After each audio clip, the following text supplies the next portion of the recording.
Hey guys, welcome back to Core City. I'm Sonam. Today we'll be learning about president.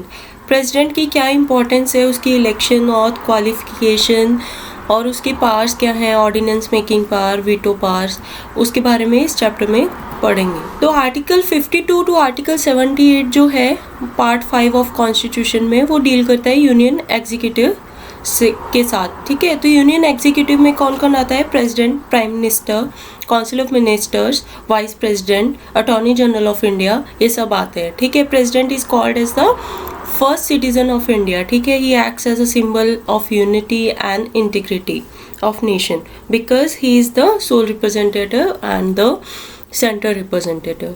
उसके electoral college में कौन कौन member होता है? एक तो इलेक्टेड मेंबर होते हैं बोथ हाउसेज ऑफ पार्लियामेंट के, एक स्टेट लेजिस्लेटिव असेंबली के इलेक्टेड मेंबर्स होते हैं, और एक Delhi and Puducherry union territory के लेजिस्लेटिव असेंबली के इलेक्टेड मेंबर्स होते हैं। नॉमिनेटेड मेंबर्स को इलेक्शन में पार्टिसिपेट नहीं करने दिया जाता। जो प्रेसिडेंट की इलेक्शन होती है वो सीक्रेट बैलेट से होती है, प्रोपोर्शनल रिप्रेजेंटेशन के साथ, सिंगल ट्रांसफरेबल वोट के साथ। ठीक है, और जो भी लास्ट में वोट्स आती हैं, बेसिकली इसमें प्रेफरेंस सिस्टम अलॉट होता है, तो जो लास्ट में आती हैं वोट्स, उसमें एक ना एक पर्सन मेजॉरिटी से जीतता है। ठीक है, सक्सेसफुल कैंडिडेट।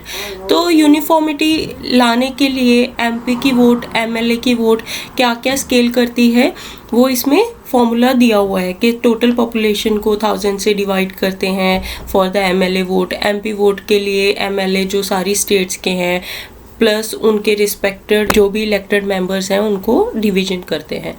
उसके बाद है हमारे पास वोटिंग प्रोसीजर क्या होता है प्रेसिडेंट के लिए। कैसे होता है कि हर मेंबर को एक बैलेट पेपर दे दिया जाता है एंड उसके बाद उस पर प्रेफरेंस नंबर लिखना होता है कि फर्स्ट प्रेफरेंस किस कैंडिडेट को, सेकंड किसको, तो ऐसे चलता रहता है। तो कैसे होता है, जिसको लीस्ट वोट्स मिलती हैं प्रेफरेंस वोट, वो सारी वोट्स जो हैं दोबारा से रीएलोकेट हो जाती हैं टू द पर्सन जो सेकंड प्रेफरेंस से थे। ठीक है, तो इस तरह से कंटिन्यूसली प्रोसेस चलते रहता है एंड लास्ट पे एक पर्सन जो मेजॉरिटी से जीतता है उसको प्रेसिडेंट बना दिया जाता है। ठीक है, एंड इनडायरेक्ट इलेक्शंस क्यों होती हैं for the president election? Direct क्यों नहीं होती हैं? जैसे हम प्राइम मिनिस्टर को तो डायरेक्ट हमारे रिप्रेजेंटेटिव चूज करते हैं, बिकॉज प्रेसिडेंट जो होता है वो नॉमिनल एग्जीक्यूटिव होता है। ठीक है, उसका डायरेक्ट लोगों से ग्रास रूट लेवल से कांटेक्ट नहीं होता है। ठीक है, जो गवर्नमेंट होती है, जो council of ministers aid and advice करते हैं प्राइम मिनिस्टर को, वो सारे चूज़ किए जाते हैं by the people. So president को अगर इलेक्शन करवाना है तो उस पर खर्चा भी बहुत आएगा, टाइम भी बहुत जाएगा, एनर्जी भी बहुत कंज्यूम होगी, रिसोर्सेज भी बहुत कंज्यूम होंगे। इस वजह से इनडायरेक्ट इलेक्शंस जो हैं कंडक्ट किए जाते हैं फॉर द प्रेसिडेंट, बिकॉज उसको एग्जीक्यूटिव ऑर्डर्स वगैरह साइन करने होते हैं and he is the person जो रिप्रेजेंट करता है हमारी नेशन को, not running the government. Real run करने वाला रियल एग्जीक्यूटिव कौन होता है? प्राइम मिनिस्टर होता है। ठीक है, उसके बाद है क्वालिफिकेशन क्या चाहिए होती है? ही should B citizen of India, 35 years की एज कंप्लीट हो जानी चाहिए, वो क्वालिफाइड होना चाहिए कि लोकसभा का मेंबर के लिए इलेक्ट हो जाए। वाइस प्रेसिडेंट के लिए राज्यसभा के लिए इलेक्शन होनी होती है क्योंकि वो राज्यसभा का चेयरमैन होता है, तो इस वजह से वहाँ पे qualified for the election of Rajya Sabha होता है। प्रेसिडेंट के लिए it's qualified for the election of Lok Sabha होता है। ठीक है, उसने कोई भी ऑफिस ऑफ प्रॉफिट होल्ड नहीं करना चाहिए। तो ऑफिस ऑफ प्रॉफिट में कौन कौन नहीं आता है? एक तो president, vice president, governor of any state, minister जो भी हैं वो ऑफिस ऑफ प्रॉफिट होल्ड नहीं कर रहे होते हैं, ऐसे कंसीडर किया जाता है। तो they are actually they can be the candidates for the president. ठीक है, नॉमिनेशन के लिए कैसे होता है कि 50 प्रपोजर्स चाहिए होते हैं एंड 50 स्कैंडर्स चाहिए होते हैं। प्रपोजर्स मतलब जो इंश्योरेंस ले उस पर्सन का कि वो पर्सन राइट है, एंड सेकंड नॉमिनेटर्स चाहिए होते हैं बेसिकली कि जो उसको सपोर्ट कर सकें। उसके बाद आरबीआई साथ एक फ़ंड रखना पड़ता है 15,000 रुपीज़ का, जो पहले 2500 था अभी 15,000 हो गया है, वो रखना पड़ता है सो दैट कोई भी रैंडम पर्सन जो है प्रेसिडेंट की वोट के लिए ना आ पाए, प्रेसिडेंट के इलेक्शन के लिए ना आ पाए। ठीक है, उसके बाद है ऑथ एंड अफर्मेशन कैसे होती है? ऑथ जो प्रेसिडेंट के ऑफिस में होती है वो चीफ जस्टिस ऑफ इंडिया देता है। अगर चीफ जस्टिस ऑफ इंडिया नहीं है तो सीनियर मोस्ट जज ऑफ सुप्रीम कोर्ट देता है, ठीक है। तो उसके ऑथ में क्या होता है, to faithfully execute office, to preserve and protect, defend constitution and the law, to devote himself to the service of wellbeing of people of India, ठीक है। कंडीशंस क्या है फॉर द प्रेसिडेंट, क्या है, should not be the member of either house of parliament और state legislature. अगर वो होता है तो अगर प्रेसिडेंट वो चूज़ किया जाता है before entering to the office he should be vacating that post, ठीक है। उसके बाद he should not hold any office of profit, ठीक है। वो ऑफिशियल रेजिडेंस यूज़ करता है, दैट इज़ राष्ट्रपति भवन। कुछ और अलाउंसेस भी उसको मिलते हैं, ठीक है। इवन आफ्टर द रिटायरमेंट उसकी वाइफ को after the death of president ये सारी चीज़ें मिलती हैं, ठीक है। कुछ अलाउंसेस ऐसे हैं जो उसकी टर्म ऑफ ऑफिस के साथ डिसमिस भी हो जाते हैं एंड कुछ कंटिन्यू रहते हैं। इवन 50% जो पेंशन भी मिलती है, ठीक है। Enjoys personal immunity from legal liability for their official acts. इसमें कैसे होता है कि अगर उसने कोई सिविल क्राइम किया है, ठीक है, सिविल एक्ट कोई ऐसा किया है तो 2 months बिफोर नोटिस देना पड़ता है, ठीक है। 2 month प्रायर नोटिस देने के बाद उसके ऊपर सिविल एक्शन किया जा सकता है प्रेसिडेंट के ऊपर, बट क्रिमिनल एक्शन नहीं किया जा सकता during the term of president, ठीक है। During the term of office वो इम्यून होता है क्रिमिनल प्रोसीडिंग से, ठीक है। ये गवर्नर के पास भी ये अथॉरिटीज़ रहती हैं, प्रेसिडेंट के पास भी ये रहती हैं, ठीक है। सिविल के लिए 2 months नोटिस देना होता है। During the term of office personal act के लिए उसको कन्विक्ट किया जा सकता है फॉर द सिविल एक्ट्स, ठीक है। उसके बाद है हमारे पास टर्म ऑफ ऑफिस क्या होती है, उसकी 5 years होती है, ठीक है। जब वो एंटर करता है उसके बाद 5 years वो टेन्योर होते हैं। अगर वो रिज़ाइन कर देता है तो वो रेजिग्नेशन किसको देता है, वाइस प्रेसिडेंट को। उसकी ओथ कौन देता है, सुप्रीम कोर्ट का जज देता है, चीफ जस्टिस ऑफ इंडिया, ठीक है। बट उसका जो रेजिग्नेशन है वो उसको वाइस प्रेसिडेंट को देना होता है, ठीक है। वो बिफोर हिज टेन्योर उसको रिमूव भी किया जा सकता है by the process of impeachment, ठीक है। अदरवाइज कैसे है, प्रेसिडेंट अपनी टर्म के बियॉन्ड भी ऑफिस होल्ड कर सकता है, बिकॉज अगर इलेक्शन नहीं हो पा रहे हैं ड्यू टू सम सर्कमस्टांसिस तो उसके जो टेन्योर है वो बढ़ाया जा सकता है, ठीक है। और वो कितनी भी बार री इलेक्ट हो सकता है। यूएसए में क्या है, ट्वाइस ही वो री इलेक्ट हो सकता है, उससे ज़्यादा नहीं।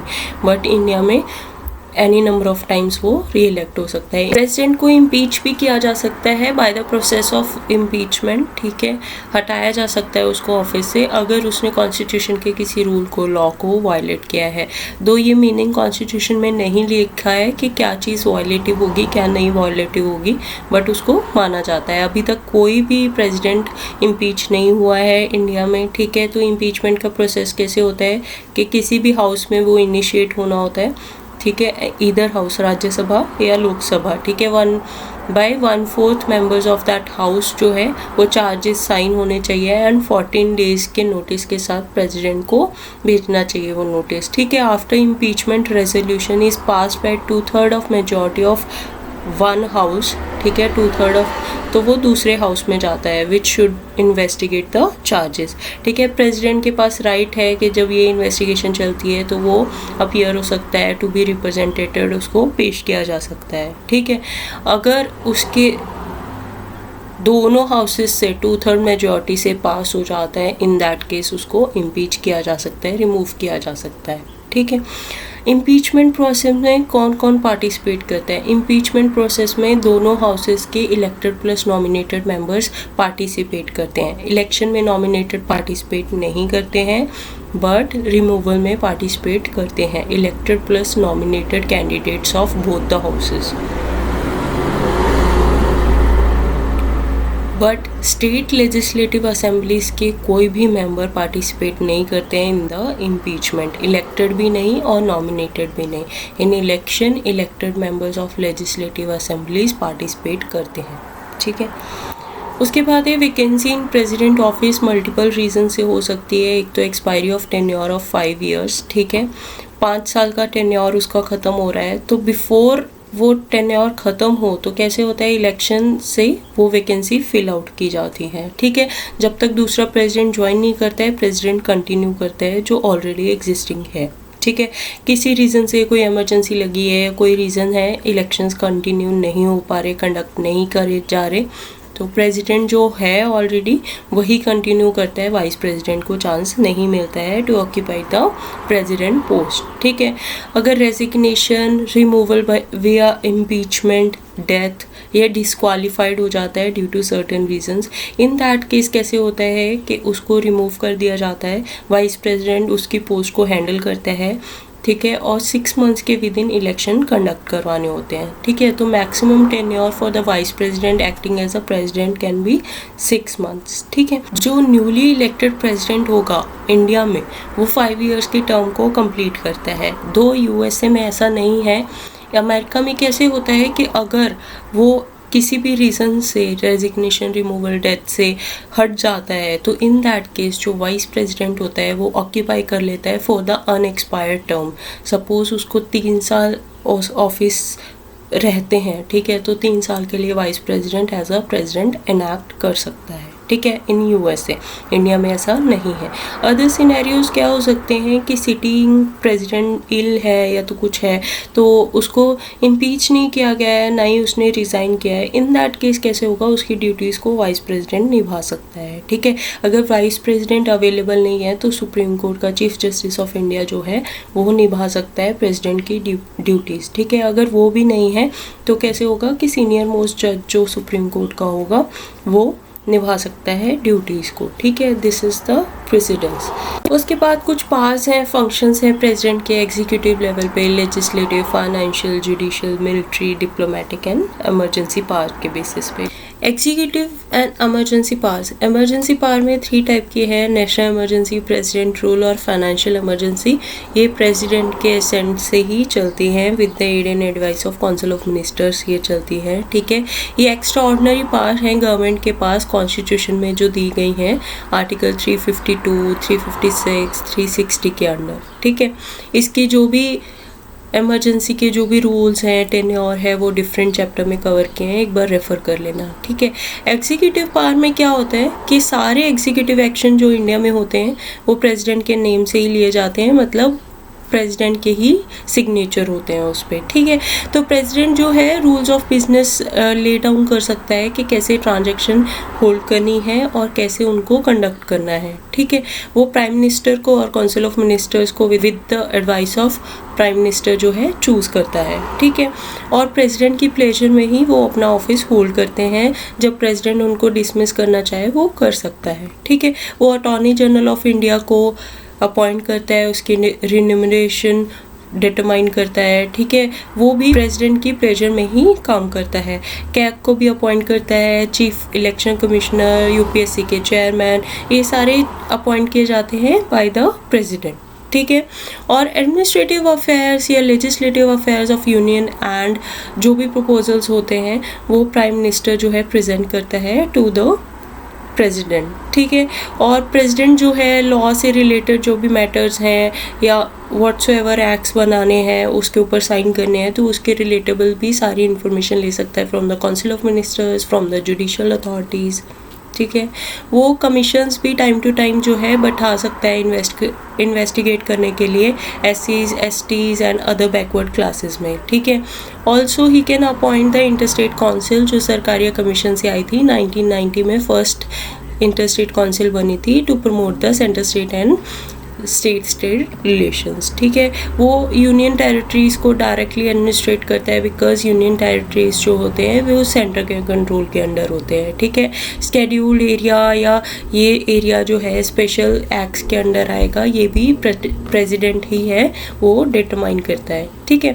उसके बाद है लेजिस्लेटिव पावर्स। लेजिस्लेटिव पावर में क्या है कि वो लोकसभा को डिसॉल्व कर सकता है, उसको समन कर सकता है, मतलब समन मतलब कॉल कर सकता है, अर्जेंट मीटिंग बुला सकता है, ठीक है। प्रोरोग कर सकता है, प्रोरोग मतलब क्या होता है, डिसकंटिन्यू कर सकता है, कोई सेशन चल रहा है। लोकसभा को डिसॉल्व भी कर सकता है, summon joint sitting of both the houses, summon मतलब बुला सकता है जॉइंट सिटिंग, ठीक है।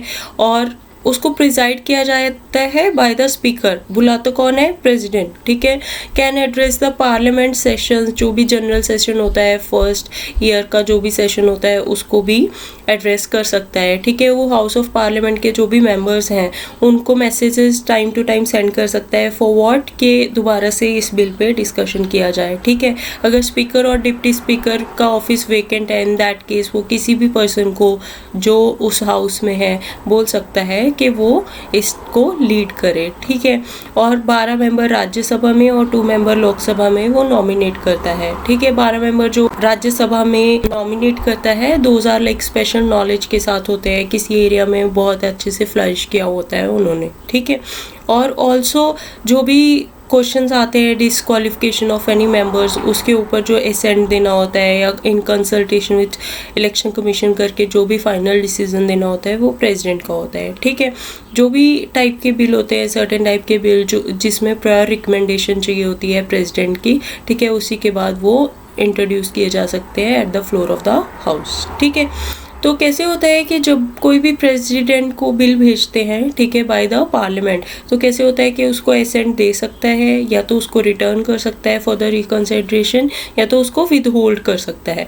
बट अगर एक बार रिकंसिडरेशन के बाद भी वो दोबारा भेज दिया जाता है by the parliament to president, तो उसको असेंट देना ही पड़ता है। दिस इज लाइक कि सेकेंड टाइम पे वो रिकंसिडरेशन के लिए नहीं भेज सकता, ठीक है, उसको पास करना ही पड़ेगा। बट गवर्नर के केस में कैसे होता है कि अगर कोई बिल स्टेट लेजिस्लेटिव असेंबली का गवर्नर ने होल्ड करके रखा है कि प्रेसिडेंट का असेंट चाहिए, इन दैट केस कैसे है कि वो दोबारा रिकंसिडरेशन के लिए भेज सकता है, रिटर्न कर सकता है, विद होल्ड कर सकता है, असेंट दे सकता है। अगर रिकंसिडरेशन के लिए भेजता है, इन दैट केस अगर दोबारा उसके पास आता है तो he is not having any obligation कि उसको पास ही करना है। In that case he has the total authority कि वो तीनों में से कोई भी एक्शन ले सकता है। अगर पार्लियामेंट का कोई भी हाउस सेशन में नहीं है या तो इधर वन ऑफ हाउस सेशन में नहीं है तो वो ऑर्डिनेंस पास कर सकता है कोई अर्जेंट नीड के रिक्वायरमेंट में, ठीक है, क्योंकि बिल जो पास होता है वो दोनों हाउस पास करते हैं। अगर कोई भी एक सेशन में नहीं है, in that case ordinance making power उसके पास रहती है, ठीक है। वो कैग की रिपोर्ट्स, यूपीएससी की रिपोर्ट्स जो भी होती है वो पार्लियामेंट के सामने रखता है ऑन द फ्लोर। एंड दूसरी चीज़ ये है कि जो भी यूटीज़ है जैसे अंडमान निकोबार आइलैंड्स, लक्षद्वीप, ठीक है, दादरा नगर हवेली, दमन एंड दीव, लद्दाख, इसको जो भी है पीस में रखना है, उसको मैनेज करना है, वो प्रेसिडेंट करता है, सारी पावर प्रेसिडेंट के पास है। बट पुडुचेरी की केस में क्या है कि अगर वहाँ की असेंबली जो है सस्पेंडेड है, डिसॉल्व है, इन दैट केस वो एक्शन ले सकता है, अदरवाइज नहीं ले सकता है, फाइन। उसके बाद कुछ और पार्ट्स भी हैं, जैसे मिलिट्री पार्ट्स में कैसे है, तीनों जो हमारी डिफेंस फोर्सेस है, army, navy and air force, ठीक है, तीनों का हेड होता है। अगर कोई भी वॉर होती है या पीस कंक्लूड करनी होती है तो ये सारी चीज़ें जो है प्रेसिडेंट के हाथ में रहती है। उसके बाद है जुडिशियल पावर जो होती है। जुडिशियल पावर में कैसे है कि चीफ जस्टिस को और अदर सीनियर मोस्ट जजेस ऑफ सुप्रीम कोर्ट जो है, हायर कोर्ट्स जो है, हाई कोर्ट्स के, तो वो सारे जो अपॉइंट करता है वो प्रेसिडेंट करता है। एंड दूसरी चीज़ ये है कि कोई भी लॉ से रिलेटेड कोई भी सजेशन लेना है तो वो सुप्रीम कोर्ट से क्वेश्चन पूछ सकता है टाइम टू टाइम। दो सुप्रीम कोर्ट जो है उसकी एडवाइस देना भी मैंडेटरी नहीं है, अगर जो एडवाइस देती है वो प्रेसिडेंट का मानना भी बाइंडिंग नहीं है, ठीक है, इट्स एडवाइजरी थिंग, ठीक है। वो पार्डन, रिप्राइव, रिस्पाइट, रिमिशन, ये सारी चीज़ें कर सकता है for a punishment. In what cases, अगर वो डेथ सेंटेंस है या फिर कोई यूनियन लॉ के अगेंस्ट किसी ने क्राइम किया है या फिर कोर्ट मार्शल का केस है, उन केसेस में, ठीक है, इसके अलावा नहीं। उसके बाद डिप्लोमेटिक पावर्स में ये है कि इंटरनेशनल ट्रीटीज जो भी साइन होते हैं, एग्रीमेंट्स जो साइन होते हैं वो प्रेसिडेंट के नाम से ही साइन होते हैं, ठीक है। प्रेसिडेंट अपने रिप्रेजेंटेटिव्स जो है वो भेजता है, एम्बेसडर्स या हाई कमिश्नर्स, उनको रिसीव भी करता है इन द कंट्री, ठीक है। जो अप्रूवल ऑफ प्रेसिडेंट ज़रूरी है before the approval of parliament, ठीक है।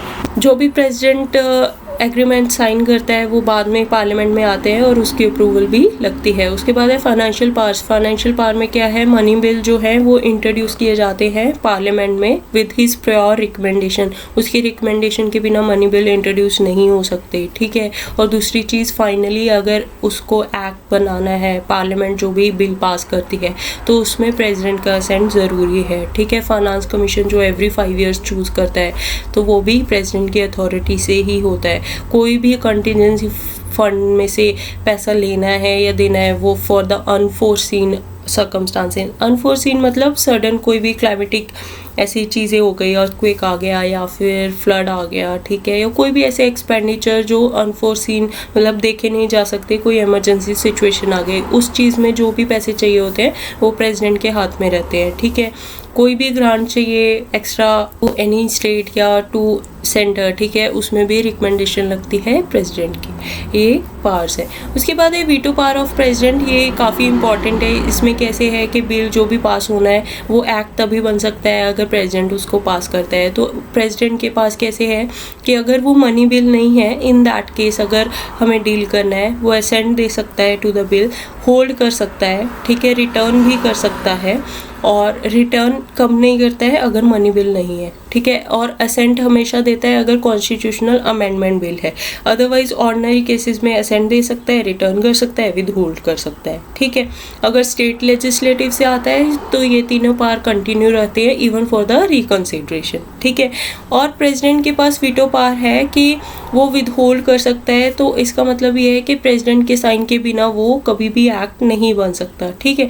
तो ये सारी पावर्स प्रेसिडेंट को इसलिए दी है ताकि लॉ जो है वो अच्छे से चलता रहे कंट्री में, कोई भी इन मैनर्ड चीज़ें ना हो कंट्री में, लेजिस्लेशन अनकॉन्स्टिट्यूशनल चीज़ें ना कर पाए। तो जो वीटो पावर है, 4 टाइप की वीटो होती है, absolute veto, suspensive veto, pocket veto and qualified veto.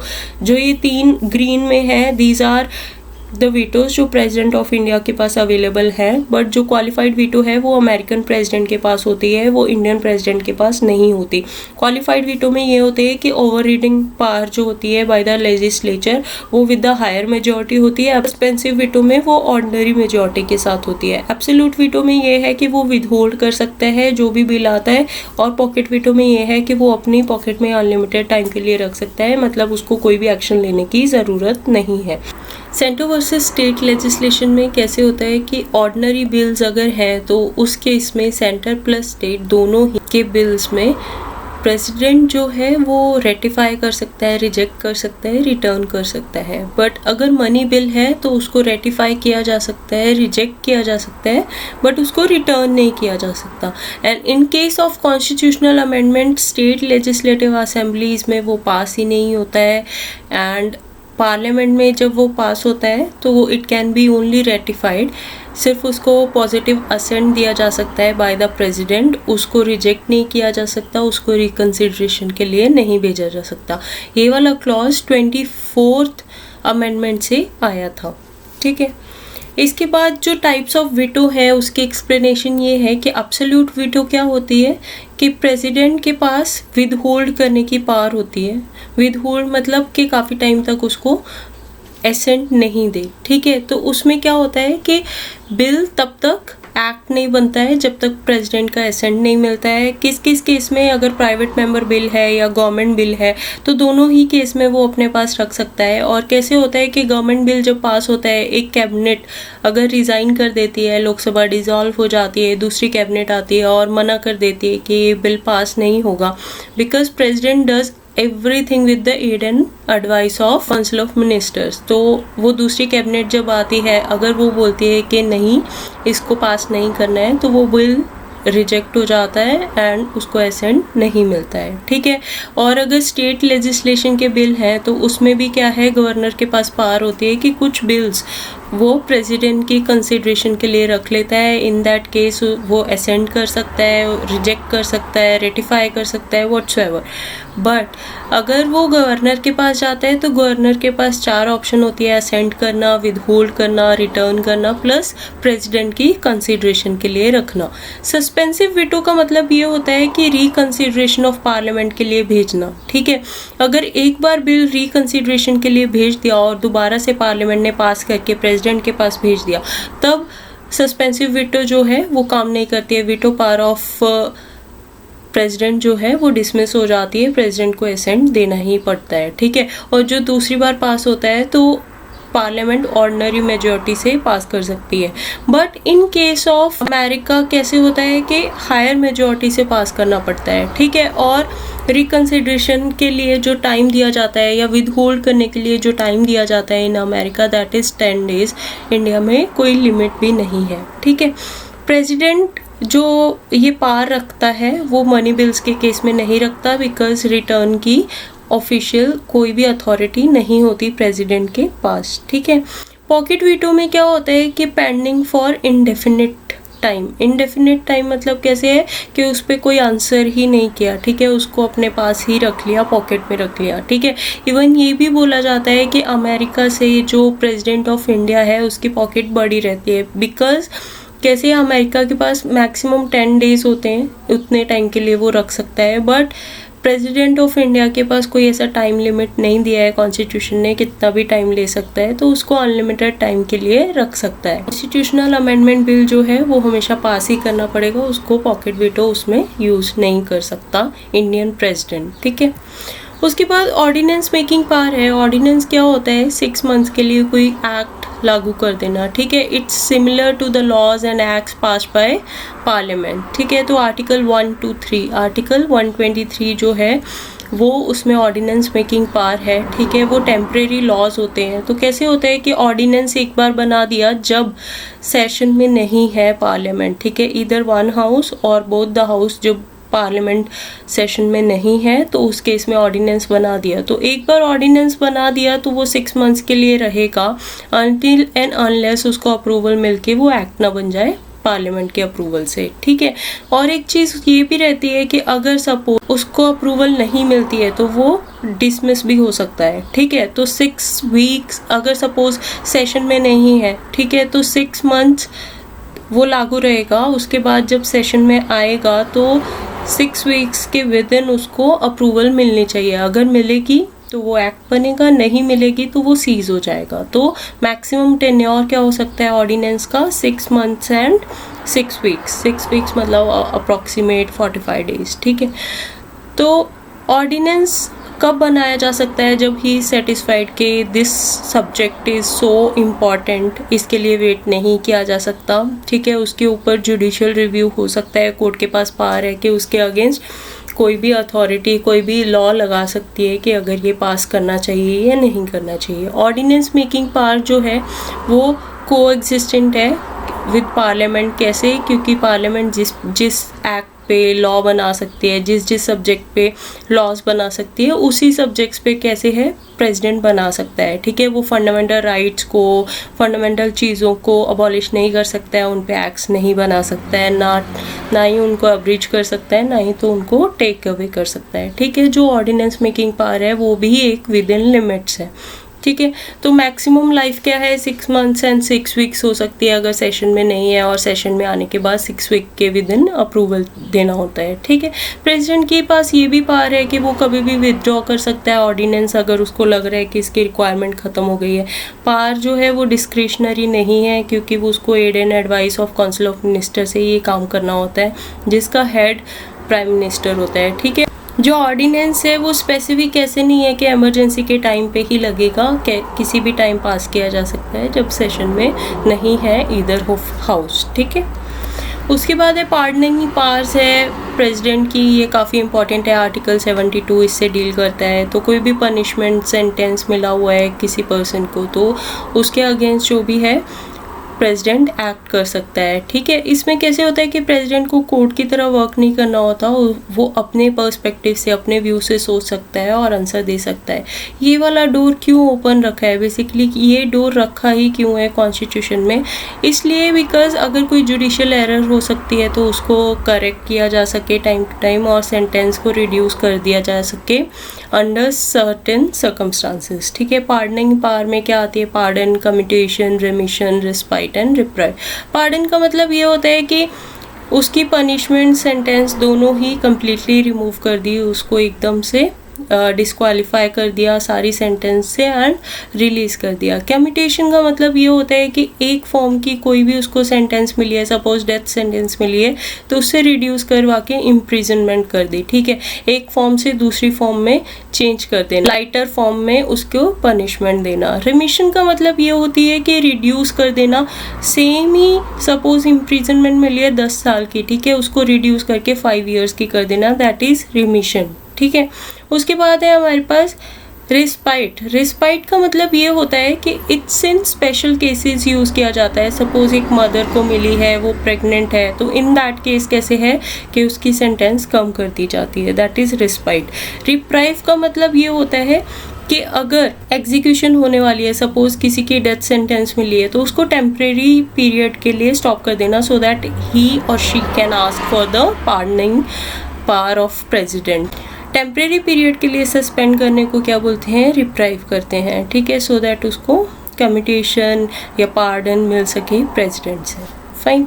उसके बाद है हमारे पास पार्डनिंग पावर गवर्नर और प्रेसिडेंट के वर्सेस अगर देखें, गवर्नर के पास भी ये पावर होती है 161 आर्टिकल के अंडर, ठीक है। तो इसमें क्या होता है कि वो भी पार्डन, रिप्राइव, रिस्पाइट, रिमिशन ये सब कर सकता है, ठीक है। बट उसके पास ये पावर नहीं होती कि अगर डेथ सेंटेंस मिला है तो उसको कम्प्लीटली रिमूव कर दे। कोर्ट मार्शल केसेस में गवर्नर की कोई से नहीं होती। डेथ सेंटेंस मिला है, चाहे वो स्टेट लॉ ने ही दिया है, इन दैट केस ऑल्सो उस गवर्नर के पास पावर नहीं है कि वो डेथ सेंटेंस को रिमूव कर दे, ठीक है।